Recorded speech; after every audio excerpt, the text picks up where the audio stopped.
Hi, I'm Bill. How you doing, Bill? Stephen, nice to meet you. Thank you so much for doing this.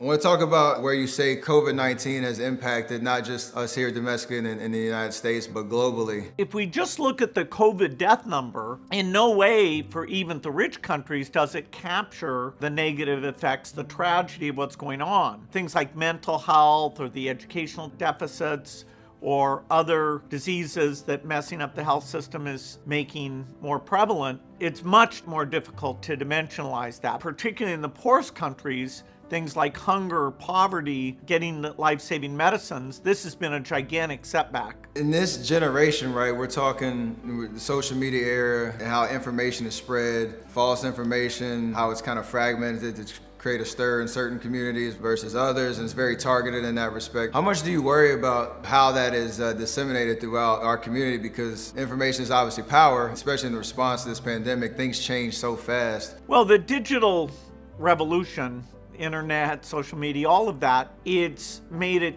easier for us to see what's going on. Medical researchers are publishing articles every day, and all over the world people can immediately see what the new thinking is there. Thank God for the internet. Work at home, our ability to connect up with each other is driven by that. But it also has meant that a lot of conspiracy theories that are false, sadly, they spread a lot faster than the truth.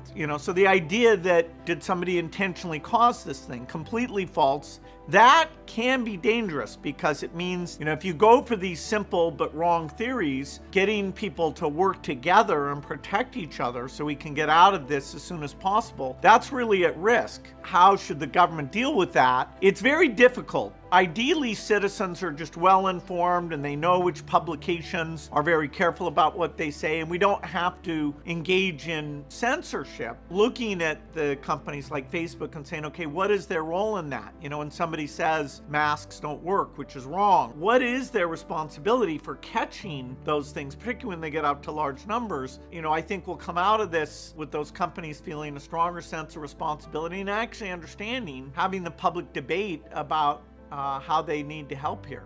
When it comes to that information, I know especially just the awareness of how this pandemic has affected Black and brown communities across our country in a disproportionate amount. I think the CDC said, 2.6 times more likely for a Black person and 2.8 times for the Latinx community to contract this disease. From your vantage point, knowing issues that have been prevalent long before this pandemic, but that have only been accelerated, how can we curb this? Put the right resources in the right place, put those communities in much more at ease in terms of the light at the end of the tunnel? There's a lot of things we still need to do.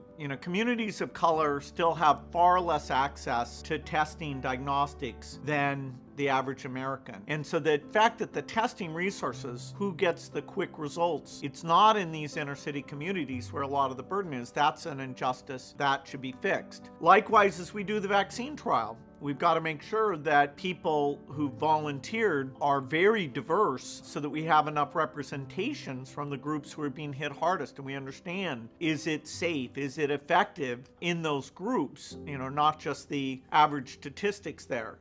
We wouldn't have predicted that the burden would fall so heavily on people of color, and we're still confused about that. We need to get to the bottom of this because that has to be part of our understanding this disease and how we reduce this incredible burden. But it is very sad that at the same time we see racial injustice through policing, and we're talking about that. We have this raging pandemic that is messing up these communities and setting them back. And so hopefully the awareness we get out of these tragic facts drives us to solve specifically the COVID-related problems and looking at the broader gaps. You're taking a very data-forward approach to pretty much everything, right? And that's what's supposed to spark ideas and resources and alternatives to the current reality we live in. But how do you approach those conversations where somebody on the other side might not even acknowledge the systematic or the disproportionate access to resources in healthcare in certain communities? How do you bridge that gap where it doesn't get contentious, but you're trying to level the playing field so that we can be productive in where we're trying to go as an entire country?